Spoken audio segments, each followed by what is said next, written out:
ආයිබෝවන් දුවේ පුතේ මේ ඔබ අප එක්වී සිටින්නේ ගුරු ගෙදර අධ්‍යාපන වැඩසටහන සමග.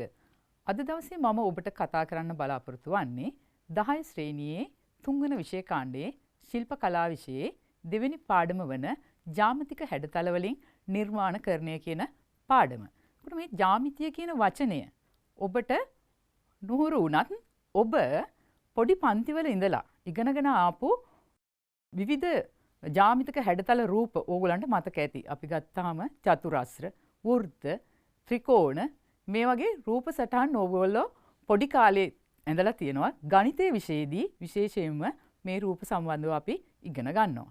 නමුත් මේ ජ්‍යාමිතිය කියන විෂය විශේෂ විෂයක් ලෙස අපි ඉගෙන ගන්නේ බොහෝ වෙලාවට 10 ශ්‍රේණියෙන් ආරම්භන තාක්ෂණික විෂයන් ඔස්සේ. මේ ශිල්ප කලා විෂයෙත් අපි බොහෝ නිර්මාණ කරන නිසා අපිට මේ ජ්‍යාමිතිය හා නිර්මාණකරණය කියන විෂය වැදගත් වෙනවා. මේ ජ්‍යාමිතිය කියන විෂය පසුබිම පිළිබඳ අපි පොඩ්ඩක් හොයා බලමු. මේ ජ්‍යාමිතිය කියන විෂය පුතේ විශේෂයෙන් විශ්වීය භාෂාවක් කියලා කියනවා. ඒකට හේතුව තමයි මේ ජ්‍යාමිතිය විෂයට භාවිතා වෙන්නේ සංකේත සහ අක්ෂර නිසා.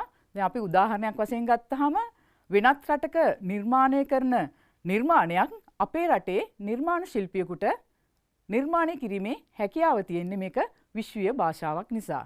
ඒ වගේම තමයි මේ ජ්‍යාමිතික ඇඳීම මිනිසාට අවශ්‍ය වුණේ මානවයා සංස්කෘතික වශයෙන් ශිෂ්‍ය සම්පන්න වෙනකොට විශේෂයෙන්ම කෘෂි යුගයේ වෙනකොට අපිට භූමිය මැනගැනීමේ අවශ්‍යතාවය ඒගොල්ලන්ට තිබිලා තියෙනවා. භූමිය මැනගැනීම සඳහා මේගොල්ලෝ භාවිතා කරලා තියෙනවා මේ ජියෝමෙට්‍රි කියන විෂය තමයි භාවිතා කරලා තියෙනවා කියලා විද්වත් මතය කියන්නේ. ඒ වගේම තමයි දුවේ පුතේ මේ භාෂාව එහෙම නැත්නම් මේ ජ්‍යාමිතිය ඇඳීම ග්‍රීසියේ තමයි මුලින්ම පාවිච්චි කරලා තියෙන. හේතුව ග්‍රීසියේ තමයි බොහෝ වෙලාවට නව නිර්මාණ වලට අඩිතාලම දාලා තියෙන්නේ ග්‍රීසිය. දැන් අපි උදාහරණයක් වශයෙන් ගත්තාම ලියනාඩෝ ඩාවින්චි කියන චිත්‍ර ශිල්පියා. ඒ චිත්‍ර ශිල්පියා බොහෝ වෙලාවට මේ නිර්මාණ සම්බන්ධව විශේෂයෙන්ම අපි ගත්තාම ගුවන් යානය වගේ එහෙම නැත්නම් නැව් වගේ දේවල් වල චිත්‍ර ඇඳලා තියෙනවා. ඒ කියන්නේ හැදුවේ නැතත් චිත්‍ර වලින් පෙන්වලා තියෙනවා මේ වගේ උපකරණ හරි ගස්සන්න පුළුවන් කියලා. ඒ වගේම තමයි මිනිස්සු විසින් කරනු ලබන සියලුම නිර්මාණ අපි උදාහරණ වශයෙන් ගත්තාම ඉදිකට්ටේ සිට ගුවන් යානය දක්වා සියලුම භෞතික නිර්මාණ හරිගස්සන්න කලින් ඒ පිළිබඳ සැලසුම් චිත්‍රයක් ඇඳලා තමයි නිර්මාණය කරලා තියෙන්නේ. විශේෂයෙන්ම කාර්මික විප්ලවයත් එක්ක බොහෝ නිර්මාණ බිහි වුණා කියන එක අපි දන්නවා. ඒ බිහි වෙච්ච නිර්මාණ සඳහා සැලසුම් චිත්‍ර අනිවාර්යයෙන්ම අවශ්‍ය වෙනවා. මේ නිසා බොහෝ වෙලාවට මේ යුරෝපයේ ඇවිත් වෙච්ච කාර්මික විප්ලවයත් සමග ජාත්‍යන්තර සම්මතයන්ට අනුව රූප සටහන් ඇඳීම කාර්මික ඇඳීම කියලා නම් කළා. ඒ වගේම තමයි ලෝකයේ රටවල් ගණනාවක් එකතු වෙලා මේ ජාත්‍යන්තර සම්මතයට අනුව සම්මත රේඛා සහ සම්මත සංකේත භාවිතා කරලා මේ කාර්මික ඇඳීමේ විෂය සඳහා සැලසුම් චිත්‍ර නිර්මාණය කිරීම සිදු වෙනවා. ඒ වගේම තමයි අපි උදාහරණයක් වශයෙන් ගත්තාම ලෝකයේ ඕනෑම නිර්මාණ ශිල්පියෙක් අපි හිතමු ජපානයේ වාහන හදන කර්මාන්ත ශාලාවක වාහනයක් හදන්නේ. නමුත් ඒ වාහනය සඳහා ටයරය නිෂ්පාදනය කරන්නේ අපේ ශ්‍රී ලංකාවේ වෙන්න පුළුවන්. එතකොට මේ වාහනයට අදාළ ටයරයේ උස ප්‍රමාණය අවශ්‍ය ඝනකම ප්‍රමාණය ඒවා සියල්ලම පිළිබඳ දැනුවත් කිරීම කරන්නේ මේ නිර්මාණ චිත්‍රය ඔස්සේ. ඒ නිසා නිර්මාණ ශිල්පියෙකුට මේ කාර්මික ඇඳීමේ චිත්‍රයක් කියවා ගැනීම සහ ඇඳීමේ හැකියාව තියෙනවා. ඕගොල්ලන්ගේ නිවාස අපි ගත්තාම ඕගොල්ලන්ගේ අම්මලා තාත්තලා ඔය එකතු වෙලා හදලා තියෙන නිවාස සැලසුමකට තමයි ඇඳලා තියෙන්නේ. හරිද? ප්ලෑන් එකක් කියලා කියන්නේ. එතකොට මේ සැලස්ම අඳින්නේ නිර්මාණ ශිල්පියෙක්. ඒ නිර්මාණ චිත්‍රය දිහා බලාගෙන ඒ බාසුන් හැට පුළුවන් ඒගේ ඒ කියන ක්‍රමවේදයට සකස් කරන්න. මේක තමයි පුතේ දුවේ මේ නිර්මාණ සඳහා භාවිතා කරන රේඛා සහ සංකේත පිළිබඳ අවබෝධය සාමාන්‍යයෙන් ඒ පිළිබඳ යම් යම් කාර්යයන් කරන නිර්මාණ ශිල්පීන්ට ඒවා කියවා ගැනීමේ හැකියාව තියෙනවා. ජ්‍යාමිතිය ඇඳීම දෙආකාරයක් වෙනවා. එකක් තමයි තල ජ්‍යාමිතිය. මේ තල ජ්‍යාමිතික රූප සම්බන්ධව ඕගොල්ලන්ට බොහෝමයක් පන්ති කාමරයේදී කතා කරනවා. අපි චතුරස්‍ර ගැන, වෘත්ත ගැන, ත්‍රිකෝණ, පංචාස්ත්‍ර සම්බන්ධව අපි කතා කරනවා. මේවා තියෙන්නේ මාන දෙකක් විතරයි. මිනුම් දෙකක් විතරයි. එක්ක උස තියෙන්න පුළුවන්, එක්ක පළල තියෙන්න පුළුවන්. නමුත් දුවේ පුතේ මේ ඝන ජ්‍යාමිතිය දෙවෙනි කොටසේ තියෙන ඝන ජ්‍යාමිතික රූප සම්බන්ධව අපි කතා කළාම මේ රූපවල ඕගලන්ට දකින්න පුළුවන් උස තියෙනවා, දිගක් තියෙනවා, පළලක් තියෙනවා. එතකොට මේක ත්‍රිමාණයි. හරි? එතකොට ඝන ජ්‍යාමිතිය හා තල ජ්‍යාමිතිය අතර තියෙන වෙනස තමයි තල ජ්‍යාමිතියදී තියෙන්නේ මාන දෙකක් විතරයි. මිනුම් දෙකක් විතරයි. නමුත් ඝන ජ්‍යාමිතියේදී ත්‍රිමාණ රූපයක් තමයි අපිට දකින්න තියෙන්නේ. දැන් මේ ත්‍රිමාණ රූපයක් අපි හිතමුකෝ ඝනකයක් වගේ දෙයක්. ඝනකයක් වගේ දෙයක් නිර්මාණය කිරීමේදී අපිට දිග පළල උස අවශ්‍ය වෙනවා. ඒ නිසා තමයි මේ රූප සටහන මේ ආකාරයෙන් ඔබට නිර්මාණය කරලා එහෙම නැත්නම් දකින්න ලැබෙන්නේ.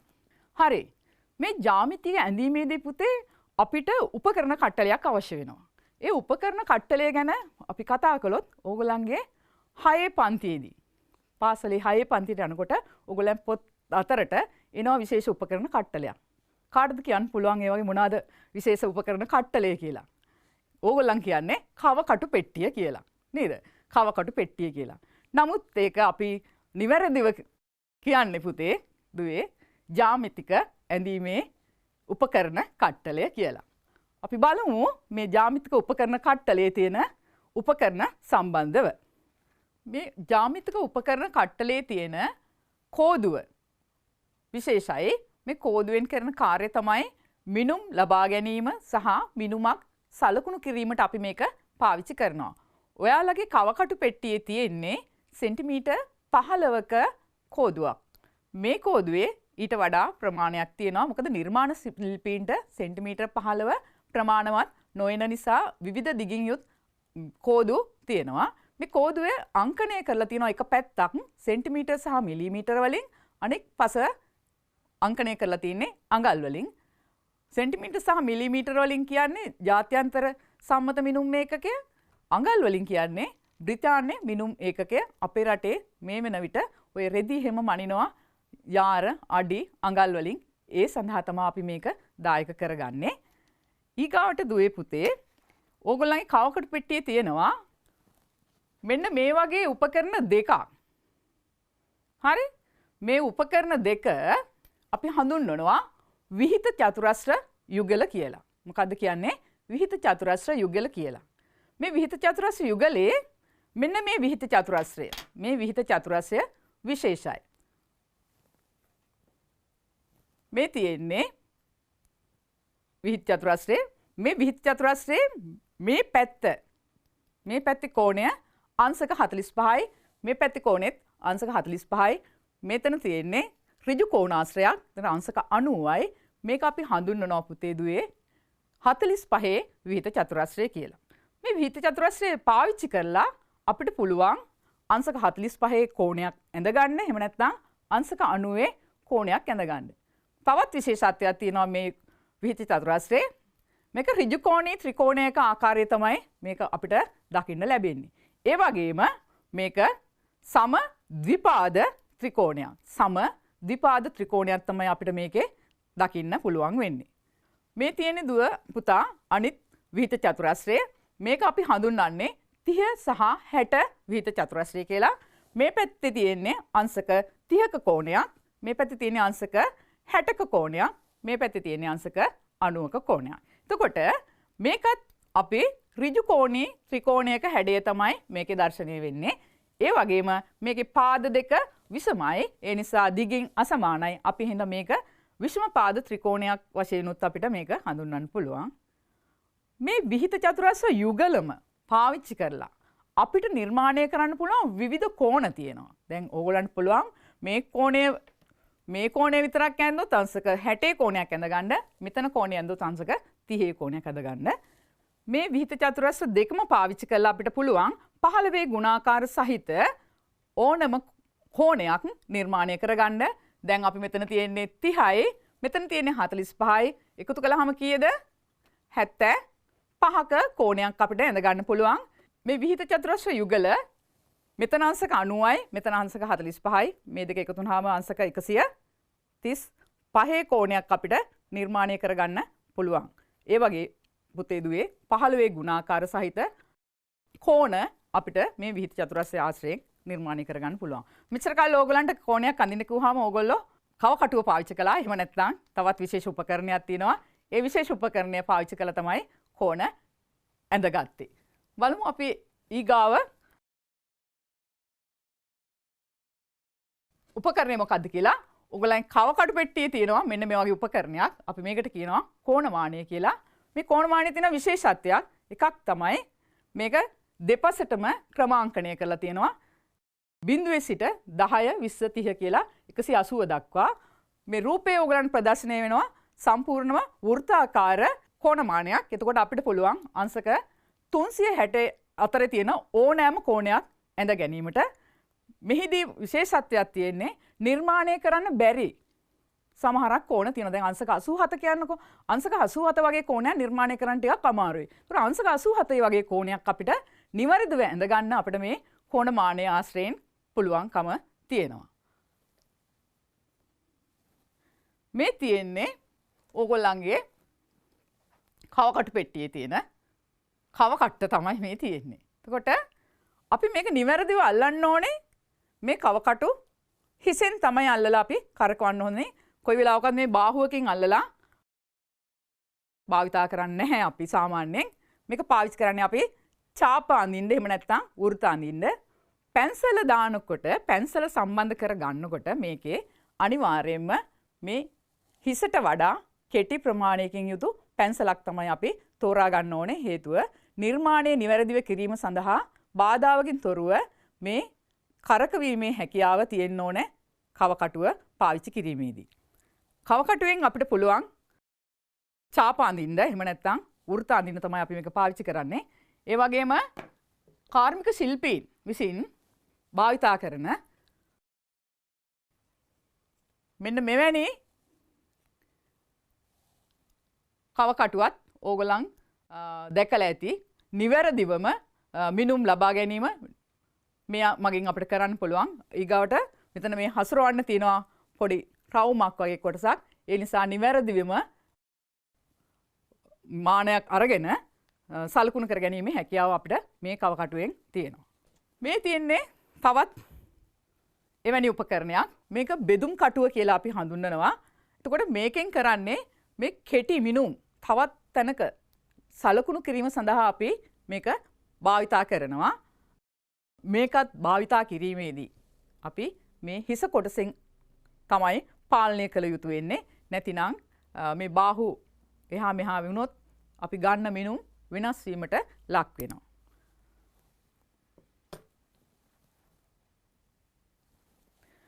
දුවේ පුතේ දැන් මම කතා කළේ ඕගොල්ලන්ගේ ළඟ තියෙන ජ්‍යාමිතික උපකරණ කට්ටලේ සම්බන්ධව. නමුත් නිර්මාණ ශිල්පියෙක් වුණාම නිර්මාණ ශිල්පියාට තවත් උපකරණ කීපයක් අවශ්‍ය වෙනවා මේ ජ්‍යාමිතික නිර්මාණ ඇඳීමේදී. ඒ සඳහා අපිට තියෙනවා විශේෂිත වූ ඇඳීම් පුවරු.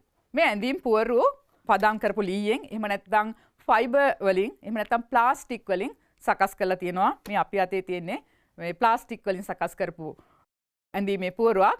මේ ඇඳීමේ පුවරුව මෙන්න මේ කොන් දෙක අංශක 90ට තමයි හරිගස්සලා තියෙන්නේ. මේ විශේෂිත අඩිරූල මේකේ ගමන් කරවන්න පුළුවන් වෙන ආකාරයට හරිගස්සලා තියෙනවා. ඒ නිසා අපිට පහසුවෙන් විශේෂයෙන්ම තිරස් රේඛා ඇඳ ගැනීම පහසුවෙන් මේ වගේ කරන්න පුළුවන්. ඊටාම සුමට වෙන්න ඕන මේ මතු පිට හේතුව කඩතුළු තිබුණොත් අපි කඩදාසියක් මතනේ නිර්මාණය කරන්නේ. එතකොට කඩදාසිය මත නිවැරදිව නිර්මාණයක් කරගන්න අපිට බැරිව යනවා. මේ සඳහා තව භාවිතා කරනවා උපකරණයක්. මේක ටී රූල කියලා තමයි කියන්නේ. මේකට කියන්නේ ටී රූල. මොකද ටී අකුරක හැඩය තියෙන නිසා මේකේ අල්ලුව මේ රූලට අංශක 90කට වෙන ආකාරයට තමයි හරි ගස්සලා තියෙන්නේ. මේකත් අපි පාවිච්චි කරන්නේ මේ ඇඳීමේ පූර්වක ඇඳීමේදී අපිට තිරස් රේඛා ඇඳ ගැනීම සඳහා තමයි අපි පාවිච්චි කරන්නේ. වමත් භාවිතය කරන කට්ටියට වම් පසින් තියෙන අල්ලුව සහිත ටී රූලත් දකුණ පාවිච්චි කරන අයට දකුණ පස අල්ලුව සහිත ටී රූලුත් අපිට දකින්න ලැබෙනවා. හරි දුවේ පුතේ, දැන් අපි ජ්‍යාමිතික උපකරණ සම්බන්ධව කතා කරලා ඉවරයි. අපි ජ්‍යාමිතික උපකරණ සමගම අපි ඇඳීමේ කාර්යයක්නේ කරන්නේ. ඇඳීමේ කාර්යයක් කරනකොට අපි පාවිච්චි කරනවා කුඩා කාලේ ඉඳලම පැන්සල. පැන්සල පිළිබඳ අවබෝධයක් අපිට තියෙන්න ඕනේ. දැන් අපි කඩෙන් ගිහින් පැන්සලක් ගත්තට අපි කවදාකවත් මේ මම කියන කරුණුත් එක්ක සංසන්දනය කරලා ඕගොල්ලෝ පැන්සලක් ගන්නේ නැහැ කියලා මම දන්නවා. පැන්සල් ගත්තාම මේ අපි නිර්මාණකරණයට පාවිච්චි කරන්න ඕනේ රවුම් පැන්සලක්. හේතුව නිර්මාණ කරන රේඛාවක ඝනකම එක හා සමානව පවත්වාගෙන යන්න ඕනේ. එතකොට ඒ පැන්සල කරකවීමේ ඇඟිලි දෙක අතර කරකවා ගැනීමේ හැකියාව තියෙන්න ඕනේ. ඒ නිසා තමයි අපි රවුම් පැන්සලක් තෝරගන්න ඕනේ. ඒ වගේම අපි පැන්සලක් ගත්තාම ඕගොල්ලන්ගේ අතේ තියෙන පැන්සල උනත් අරගෙන බලන්න මේ පැන්සලේ අග තියෙන ඉංග්‍රීසි අකුරු. විශේෂයෙන් H අකුර සහ B අකුර. ගොඩාක් වෙලාවට අපි කඩේ මිලදී ගන්න පැන්සල් වල තියෙන්නේ HB2 කියන සංකේත ටික. ඊට හේතුව තමයි අපි සාමාන්‍ය අඳින කියන රූපවලට ගණිතයේදී එහෙම නැත්නම් චිත්‍රවලදී අපිට අඳින රූපවලට ඒ පැන්සල වඩාත් සුදුසු නිසා. නමුත් මේ H කියලා කියන්නේ මොකක්ද? H කියලා හඳුන්වන්නේ පැන්සල් හදන්නේ මිනිරං වලින්. පැන්සල් හදන්නේ මිනිරං වලින්. මිනිරං කූරේ තියෙන ඝනකම තමයි අපි කතා කරන්නේ මේ H කියලා නැත්නම් hard කියන වචනේ ඉංග්‍රීසි අකුර තමයි අපි පැන්සලේ H අකුරෙන් සඳහන් කරලා තියෙන්නේ.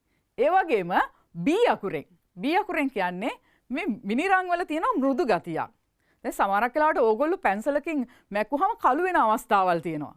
ඒ කියන්නේ මිනිරං කූරේ මෘදු ගතිය ටිකක් වැඩි. හරිද? එතකොට ඒ නිසා B අකුරෙන් කියන්නේ black කියන එක. ඒ කියන්නේ මෘදු ගතිය පැන්සලේ ලියවෙන පාට. ඒ නිසා HB කියලා පැන්සලක සඳහන් වෙනවා. H කියලා සඳහන් වෙන පැන්සල් පමණක් තියෙනවා. එහෙම නැත්නම් B කියලා සඳහන් වෙන පැන්සලුත් තියෙනවා. ඒවත් අංක කරලා තියෙන්නේ අංක ඉහළ යන්න H එකේ නම් තුඩේ තියෙන ඝනකම වැඩි වෙනවා. B එකේ නම් තුඩේ තියෙන පාට වැඩි වෙනවා. නිර්මාණකරණයේදී අපි යොදා ගන්න පැන්සලක් මෙන්න මේ ආකාරයට උල් කර ගන්න ඕනේ.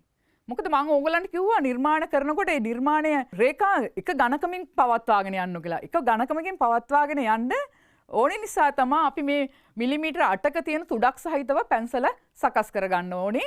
විශේෂයෙන් පැන්සල් තුඩ වැදගත් අපිට නිර්මාණයක රේඛාවල ඝනකම සම්බන්ධව කතා කරනකොට. ඒ නිසා මේ ආකාරයෙන් පැන්සලක් අපි උල් කර ගැනීම කරන්න ඕනේ. මේගාවට අපි කතා කරන්නේ මේ නිර්මාණ ක්‍රියාවලියට දායක වන කඩදාසිය සම්බන්ධව. මේ කඩදාසියත් පුතේ ජාත්‍යන්තර සම්මත ප්‍රමාණයකට තමයි වර්ගීකරණය කරලා තියෙන්නේ. සම්පූර්ණව කඩදාසිය අපි ඒ නෝට් එකක් කියලා හඳුන්වනවා. ඒ නෝට් එකේ කඩදාසියක් දිග පළල තමයි මිලිමීටර් 841 වැඩි කිරීම 1189. ඒ නෝට් එකේ කඩදාසියක් සමමිතිකව දෙකට කපා ගත්තාම A1 කඩදාසියක් හදා ගන්න පුළුවන්. ඒකට A1 කඩදාසියේ තියෙන්නේ මිලිමීටර් 594 වැඩි කිරීම 841 තමයි මේකේ වර්ගඵලය විය යුත්තේ. ඒ වගේම A1 කඩදාසියක් දෙකට කපලා A2 කඩදාසියක් හදා ගන්න පුළුවන්. මම ඕගලන්ට පෙන්නන්නම් ඒ කඩදාසිය කොහොමද සකස් වෙන්නේ කියලා. මේ තියෙන්නේ A1 කඩදාසියක්. මේ තියෙන්නේ A1 කඩදාසියක්. A1 කඩදාසියක් හරියටම සමමිතිකව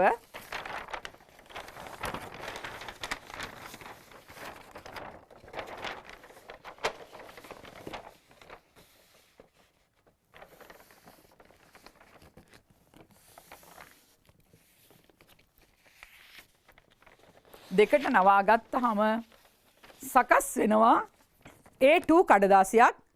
මේ තියෙන්නේ වෙළඳපොලෙන් මිලදී ගත හැකි A1 කඩදාසියක්.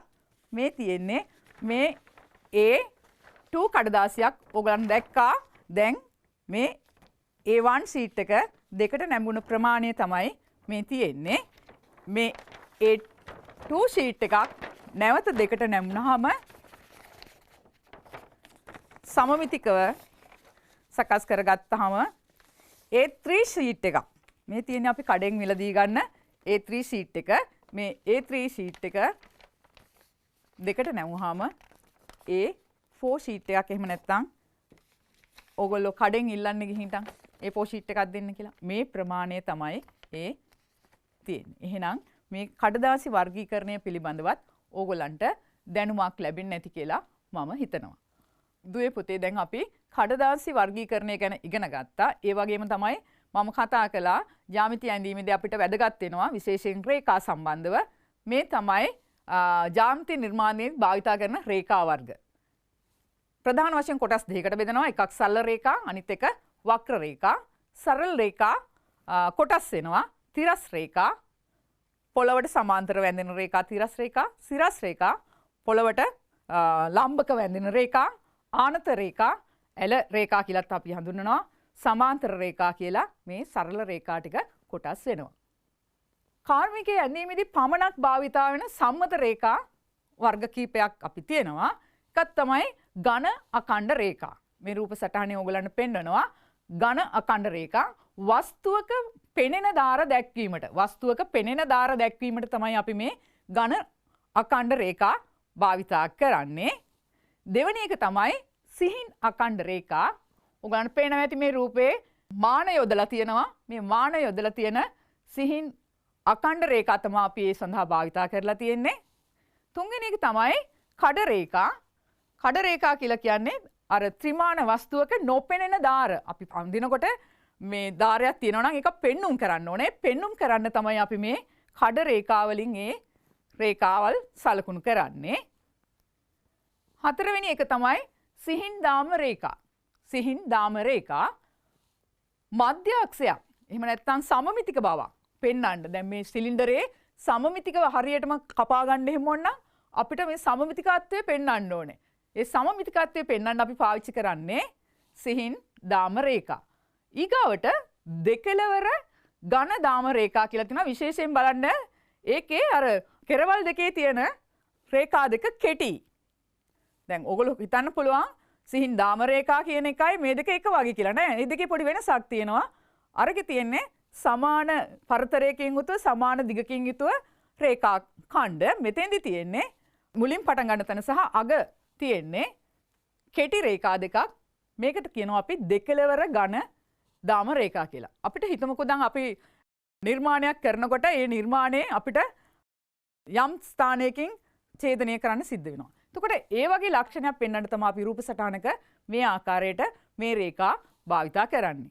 අනිත් එක තමයි නිදහස් අතින් අඳින රේඛා. නිදහස් අතින් අඳින රේඛා අපි භාවිතා කරනවා යම් කිසි දැන් අපි කඩදාසියක් අපි ඉරලා ගත්තොත් ඒ කඩදාසියේ ඉරෙන්නේ එකම ආකාරයට නෙමෙයිනේ. එතකොට මෙන්න මේ වගේ ඉරෙන්න පුළුවන්. එතකොට අපිට ඒක පෙන්වන්න වෙනවා. පෙන්වන්න ඕනි නිසා අපි මේ නිදහස් අතින් අඳින රේඛා ඒ සඳහා අපි යොදා ගන්නවා. හරි. දැන් අපි ඉගෙන ගත්තා ජ්‍යාමිතික උපකරණ, ඒවා හසුරවන ආකාරය, ඊගාවට රේඛා වර්ග, සම්මත කඩදාසිය, ඒ පිළිබඳ අවබෝධයක් ගත්තා. අපි පොඩි නිර්මාණයක් කරමු. මේ මම කතා කරන ගමන් ඕගොල්ලන් අතේ තියෙන කවකට්ටු පෙට්ටියයි පොතක් හෝ කොලයක් පාවිච්චි කරලා මේ නිර්මාණය මේ ගමන්ම කරගෙන යන්න බලන්න. පළවෙනි පියවර තමයි සෙන්ටිමීටර් 9ක් වූ රේඛාවක් නිර්මාණය කරන්න. සෙන්ටිමීටර් 9ක් වූ රේඛාව නිර්මාණය කරන්න. අපිට මේක සඳහා පාවිච්චි කරන්න පුළුවන්. දැන් මම උපකරණ හඳුන්වලා දීලා තියෙන්නේ. මේ සඳහා අපිට පුළුවන් පාවිච්චි කරන්න කෝදුව. සෙන්ටිමීටර් 9ක රේඛාවක් අඳින්න තියෙන්නේ. හරි. සෙන්ටිමීටර් 9ක රේඛාවක් නිවැරදිව අර පැන්සල මං කිව්ව ක්‍රමයට පාවිච්චි කරලා අඳින්න. දෙවෙනි පියවර තමයි මේ AB රේඛාවට සුළු කෝණයක් හැදෙන ආකාරයට අංශක 90ට වඩා අඩු කෝණයකින් යුතු AC රේඛාව ආධාරක රේඛාවක්. ඒ කියන්නේ ඒ ලක්ෂයේ ඉඳලා ආධාරක රේඛාවක් ඇඳ ගන්න. ඇඳගෙන ඉවර වෙලා තුන්වෙනි පියවරේදී ඔයගලන් කරන්න තියෙන්නේ උපකරණ මම හඳුන්වලා දුන්නා. අර බෙදුම් කටුව කිව්වේ. බෙදුම් කටුව කිවපු උපකරණේ පාවිච්චි කළා කෙටි දුරක් ඊට මැනගෙන අරගෙන මේ ආධාරක රේඛාව දිගේ සමානව ඉදිරියට සලකුණු කරගෙන යන්න. දැන් අපි මුලින්ම කිව්වේ සෙන්ටිමීටර් 9ක රේඛාව 7ට බෙදන්න කියලා තමයි මම කියලා තිබුණේ. ඒ නිසා මම කොටස් කරලා තියෙන්නේ මේක 7කට. සෙන්ටිමීටර් 9 රේඛාව සමාන කොටස් 7කට බෙදන්න තමයි මම මේ නිර්මාණය කරලා තියෙන්නේ. මෙතන 7 ලක්ෂයත් එක්ක AB රේඛාවේ B ලක්ෂය යා කරගන්න ඕනේ. යා කරගෙන ඉවර වෙලා විහිිත චතුරස්‍රය මේ ඇල රේඛාවට සමපාතව සකස් කරගන්න ඕනේ. සකස් කරගත්තාම මෙන්න මේ ආකාරයෙන් තමයි අපිට දිස් වෙන්නේ. එතකොට මේ සමපාත කරගත්ත විහිිත චතුරස්‍රයට යටින් ධාරයේ තදට හිටින්න අඩි රූල හෝ ටී රූල සම්බන්ධ කරගන්න ඕනේ. මේ විහිිත චතුරස්‍රයේ මේ රූල මත එහා මෙහා ගමන් කරන්න පුළුවන් වෙන ආකාරයට මේ ආකාරයට තමයි මේක තබාගත යුතු වන්නේ. ඊට පස්සේ 7 වෙනි ලක්ෂයේ සිට B ලක්ෂය දක්වා ඇඳලා තියෙන රේඛාවට සමාන්තර වෙන ආකාරයට මේ 6 දක්වා විහිිත චතුරස්‍රය තල්ලු කරන්න. තල්ලු කරලා ඉවරලා ඒ හරියට මේ ලක්ෂයේ සිට B ලක්ෂයට සමාන්තර රේඛාව ඇඳ ගන්න. ඒ වගේ ඉදිරියට 5 දක්වා 4 දක්වා 3 දක්වා විහිිත චතුරස්‍රය ගමන් කරවමින් මේ ආකාරයට මේ රේඛාව සමාන කොටස් 7කට බෙදා ගන්න. දැන් අපි පාවිච්චි කළේ ඔයා කැමති දුරක්. ඒ කියන්නේ ඕගොල්ලෝ වැනලා ගත්ත දුරක්. ඒ ආකාරයට තමයි මේ රේඛාව බෙදලා තියෙන්නේ. දැන් අපි මැන කටයුතු කරේ නැහැ. ලේසියෙන් අපිට මේ රේඛාව නිර්මාණය කරගන්න පුළුවන් වුණා. ඊගොඩ අපි කතා කරන්නේ වෘත්ත සම්බන්ධව වෘත්තයක කොටස් හඳුනා ගනිමු කියලා තියෙනවා. වෘත්තත් අපිට අදාළ වෙනවා. ඒ නිසා වෘත්තයක කොටස් හඳුනා ගන්න ඕනේ. වෘත්තයක් කියන්නේ අචල ලක්ෂයක්. ඒ කියන්නේ සෙලවෙන්නේ නැති ලක්ෂයක් වටා තවත් ලක්ෂයක තියෙන ගමන්පතේ තමයි අපි වෘත්තයක් කියලා කියන්නේ. වෘත්තයක කොටස් මේවා අපි 9 පන්තියේදී 8 පන්තියේදී ඉගෙනගෙන තියෙනවා. ඒ නිසා වෘත්තයේ හරි මැද කේන්ද්‍රය කියලා කියනවා. ඒ කියන්නේ මං කියුවා අර අචල ලක්ෂය. ඊගාවට කේන්ද්‍රයේ ඉඳලා පරිධිය දක්වා අඳින ලද රේඛාව අපි අඳුන්වනවා අරය කියලා.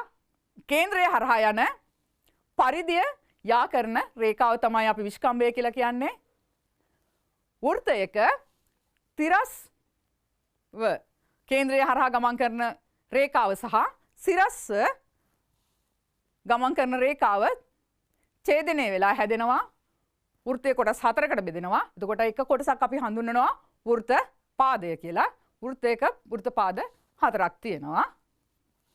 ඊගාවට අරය කොටස් දෙකකින් මෙන්න මේ කේන්ද්‍රික ඛණ්ඩය අරය කොටස් දෙකකින් ඡාප කොටසකින් වෙන් වෙච්ච කොටස තමයි අපි කියන්නේ වෘත්තයක කේන්ද්‍රික ඛණ්ඩය කියලා.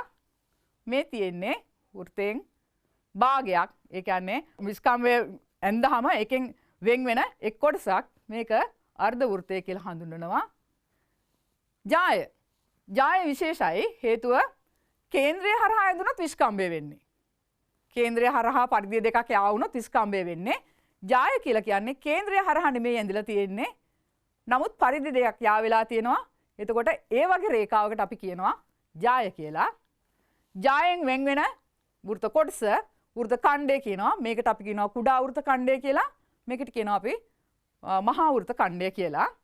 වෘත්තේ කොටස් හඳුනාගත්ත අපි දැන් බලමු පුතේ මේ වෘත්ත ආශ්‍රිත නිර්මාණයක් කරන්න. දැන් මම කියවනේ ශිල්ප කලා විෂයේදී අපිට ජ්‍යාමිතික ඇඳීම අවශ්‍ය වෙන්නේ අපි බොහෝ නිර්මාණ කරනවා. එතකොට නිර්මාණ සඳහා අපි සැලසුම් සකස් කරගන්න ඕනේ. සැලසුම් සඳහා තමයි අපි බොහෝ වෙලාවට මේ ජ්‍යාමිතික ඇඳීම භාවිතා කරන්නේ.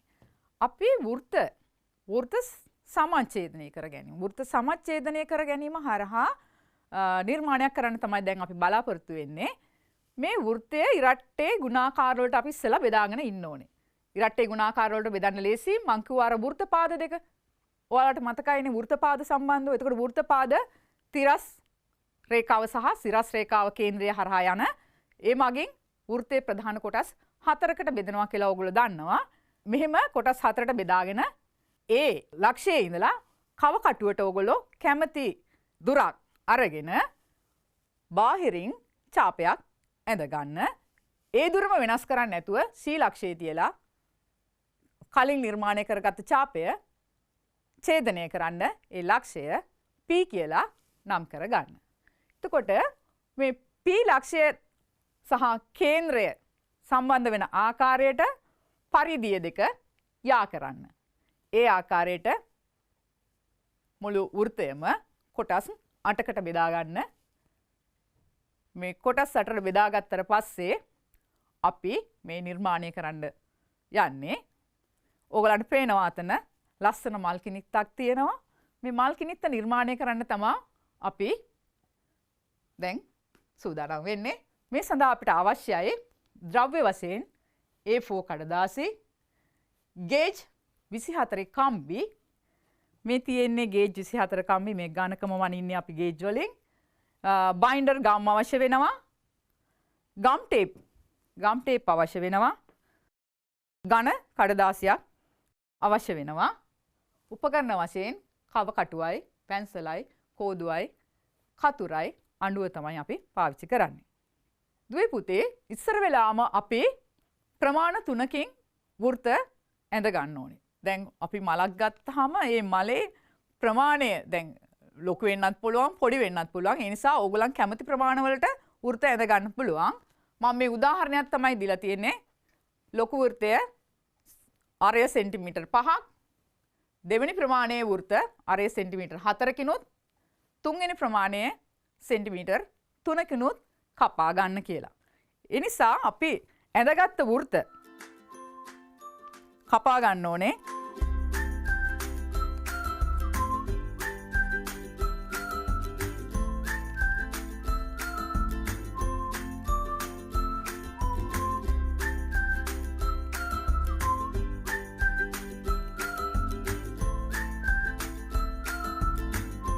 සාමාන්‍ය උපකරණ පාවිච්චි කරනකොට 3යි 1යි එක ක්‍රමයට තමයි උපකරණ පාවිච්චි කරලා තියෙනවා කියන්නේ. ඒකට කතුරත් අපි ඒ ක්‍රමයටම අල්ලන්න ඕනේ.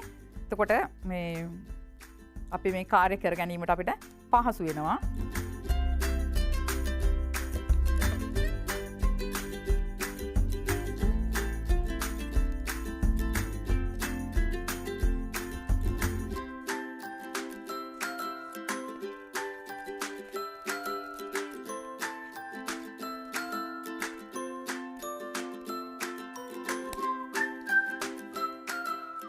මේ ආකාරයෙන් කපාගත්ත වෘත පැස්ටල් කෑල්ලක් ආධාරයෙන් මේ ක්‍රමයට අපි මේවා වර්ණ කරගන්න ඕනේ.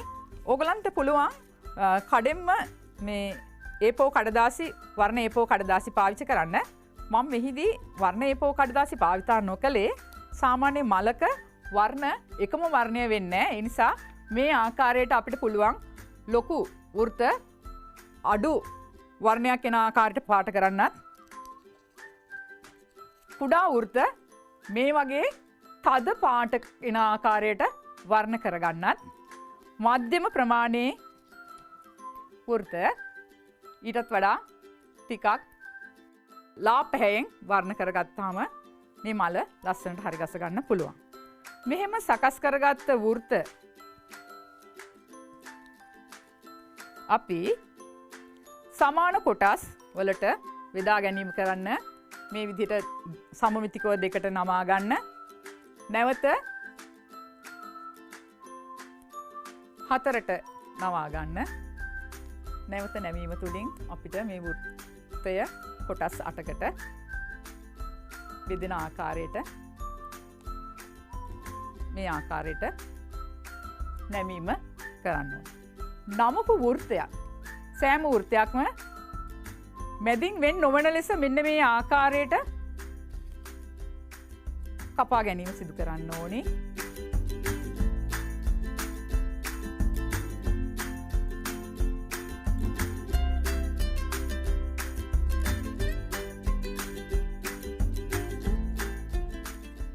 මේ ආකාරයට සියලු පෙති කපා ගැනීම කරන්න ඕනේ. කපාගත්ත මේ වෘත්ත වල පෙති සකස් කිරීම. පෙති සකස් කිරීමේදී අපි මෙන්න මේ ආකාරයට ත්‍රිකෝණයක් වගේ ආකාරයට නමන්න ඕනේ. එක පැත්තක් අනිත් පැත්ත ඒ මතට එන්න ත්‍රිකෝණාකාරව නමා ගැනීම කරන්න ඕනේ. මේ තියෙන අපි වෘත්ත කපාගත් ආකාරය. ඊගාවට මේ තියෙන්නේ අපි වර්ණ කරගත්ත ආකාරය වෘත. මේ තියෙන්නේ අපි වෘතය නමාගත්ත ආකාරය. දැන් අපි මේ මල් පෙති සකස් කරගන්න ආකාරයට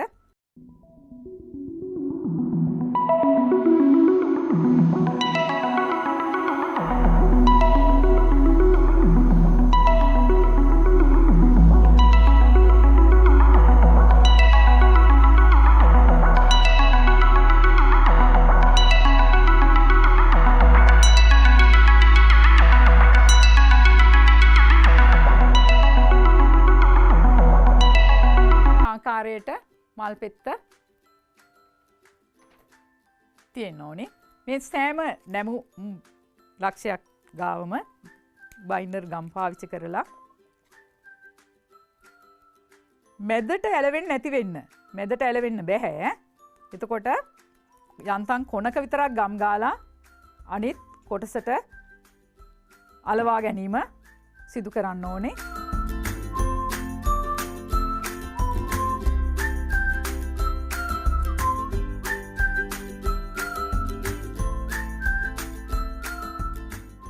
මේ ආකාරයට මේ සියලුම පෙති විශාල වෘත ගත්තාම මේ විශාල වෘතවල තියෙන නැමුපු පෙතියන ආකාරය මේ මධ්‍යම ප්‍රමාණයේ වෘත ටිකෙන් අපි අලවා ගත්තාම ලැබෙන ආකාරය මේ තියෙන්නේ කුඩා පෙති සකස් කරගත්ත ආකාරය. මේ අලවාගත්ත පෙති පැන්සලක් භාවිතා කරලා මෙන්න මේ ආකාරයට ටූල් කර ගැනීමක් කරන්න ඕනි. මේ ආකාරයට ටූල් කරගන්න මේ බාන්න. එතකොට හොඳට පෙත්ති හැඩේ හොඳට ලැබෙනවා. මේ මැද ඇලවිලා තිබුණොත් අපිට මේ ටූල් කර ගැනීම අපහසු වෙනවා. මේ ආකාරයට සෑම මල් පෙත්තක්ම ටූල් කරගන්න.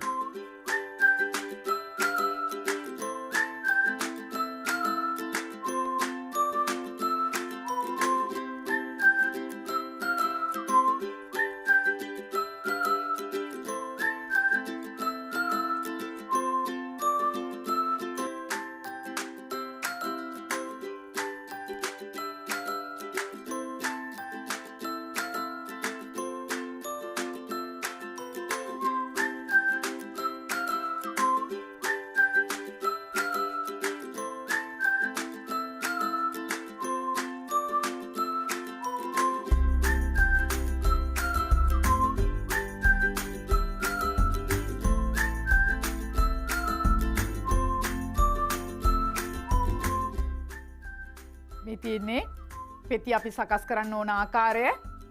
සියලුම පෙති මේ ආකාරයට සකස් කරගන්න ඕනේ. සකස් කරගත්තට පස්සේ කම්බිය කෑල්ලක් අරගෙන මේ කම්බි කෑල්ල අපි මෙන්න මේ ආකාරයට කොක්කක් සිටිනසේ නමා ගත යුතුයි. හේතුව මල් පෙති රඳවා ගැනීම සිදු කරන්න පහසුයි. එහෙම වුණාම අපිට ඕන මේ සඳහා මේ මලේ උඩ කොටස සඳහා පුළුම් භාවිතා කරන්නත් පුළුවන්. එහෙම නැතිනම් අපිට පුළුවන් මේ අපි වර්ණ කරගත්ත කඩදාසි කෑල්ලක්ම මේ අපි පාවිච්චි කරපු මේ A4 කඩදාසි ඉතිරි කොටසක් ඒකත් වර්ණ කරලා අරගෙන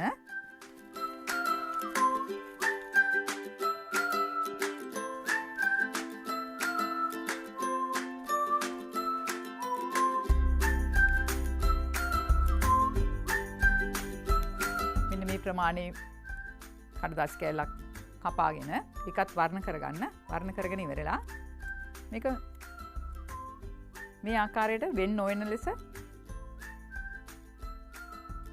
දිගටම කැපුම් දාගෙන යන්න.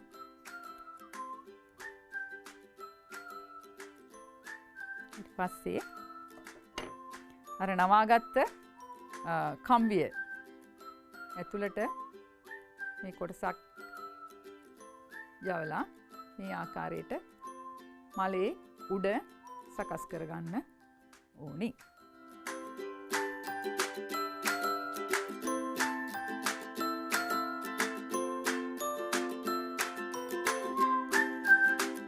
ගම් ගාලා හොඳට අලව ගන්න නැත්නම් රඳව ගන්න අමාරු වෙනවා.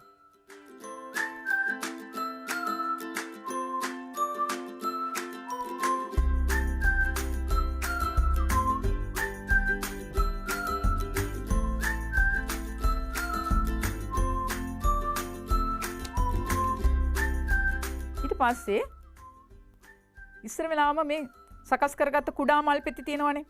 කුඩා මල් පෙත්තේ හරියටම කේන්ද්‍රය හරහා මේ කම්බිය යොදලා මේ ආකාරයට හොඳින් ගම් ගාලා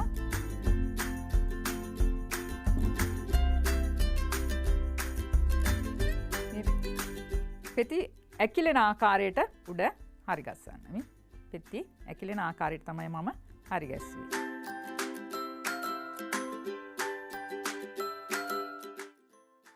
ඊගාව පෙත්තත් ඒ ක්‍රමයටම අමුණ ගන්න කේන්ද්‍රය හරහා කම්බිය යොදලා හොඳට ගම් ගන්න. නැත්නම් ගැලවෙනවා. මේ පෙති තියනකොට පෙත්තක් අතරට පෙත්තක් හිටින්න තමයි තියන්න ඕනේ. නැත්නම් අර එකම විදිහට පෙති ටික හිටියාම මල ලස්සනට ඉන්නේ. ඒ හින්දා කොයි වෙලෙත් මේ යොදන හැම පෙත්තක් අතරටම පෙති හිටින ලෙස මල් පෙත්ත සකස් කරගන්න.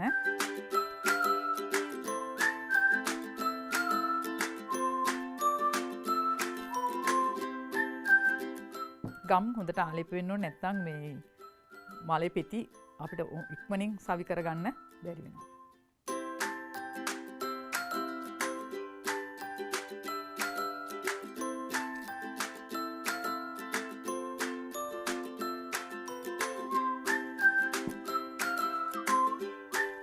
ඊගාවට මධ්‍යම ප්‍රමාණයේ පෙතිත් ඒ ආකාරයෙන්ම කේන්ද්‍රය හරහා කම්බිය යොදා මලට සම්බන්ධ කරගන්න. හැමතිස්සෙම මං කිව්වා අර පෙත්තක් අතරට පෙත්තක් හිටින්න ඉන්න ඕනි කියලා.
මේ ආකාරයටම මල් පෙති දැන් අර මං ඉස්සෙල්ලා කිව්වනේ මධ්‍යම ප්‍රමාණයේ මල් පෙති ටික මේකට අමුණ ගන්න කියලා. දැන් ඊගාවට ලොකු වෘත්ත ටිකේ සකස් කරගත්ත මල් පෙති ටිකත් අපි මේ ආකාරයට මෙහෙම මලට සම්බන්ධ කරලා දැන් අපි මල හදලා ඉවරයි. මල හදලා ඉවරයි. නමුත් මලක් වුණාම මලකට තියෙනවා මණි පත්‍රයක්. අපි මණි පත්‍රය මෙන්න මේ ආකාරයට කඩදාසියකින් අපිට කපා ගන්න පුළුවන්. මේ තියෙන මණි පත්‍රයක් කපාගත්ත මේ මණි පත්‍රයත් අපි මලට සම්බන්ධ කරගමු.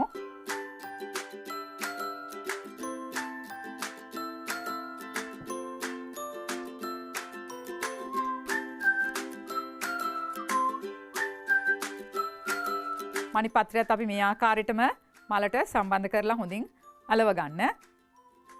ඊට පස්සේ ගම් ටේප් තියෙනවා. ගම් ටේප් එකක් අපි පාවිච්චි කරනකොට ගම් ටේප් එක හොඳින් ඇදෙන්න ඕනේ. ඊට පස්සේ තමයි එළවෙන්නේ. ඒ නිසා ගම් ටේප් එක හොඳට ඇදලා මෙතන මණි පත්‍රයේ ගාව ඉඳලා පහළට අපි මේ කම්බියේ වර්ණය වසා ගැනීම සිදු කරන්නේ.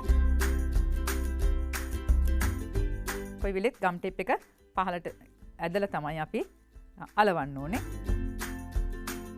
ගොඩක් වැය වෙන්නෙත් නෑ එතකොට. හොඳින් ඇලවෙනවා.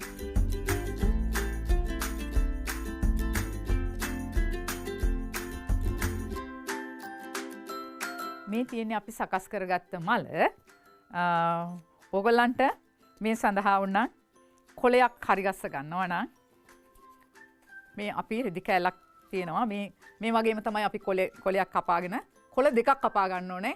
කොළ දෙකක් කපාගෙන ඒ අතරට කම්බිය තියලා හොඳින් අලවගෙන මේ කොලේ දෙකට නමලා කපු රෙදි කෑල්ලක් පාවිච්චි කරලා මේ ආකාරයට අපිට මේක හැඩ ගන්න පුළුවන්.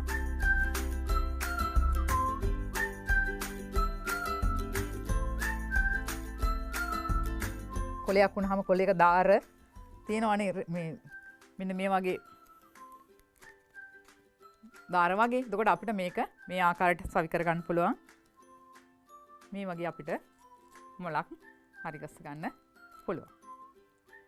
වෘත්ත ආශ්‍රිත නිර්මාණ ආශ්‍රයෙන් අපේ විෂය තුලදී ඕගලන්ට ඉගෙන ගන්න ලැබෙන එක්තරා නිර්මාණයක් තමයි තියෙන්නේ. මේ තියෙන්නේ එහෙම සකස් කරගත්ත මේ විදිහටම සකස් කරගෙන හරි ගස්සපු මල් කිනිත්තක්. මම මේක ඉටි කරලා තියෙනවා.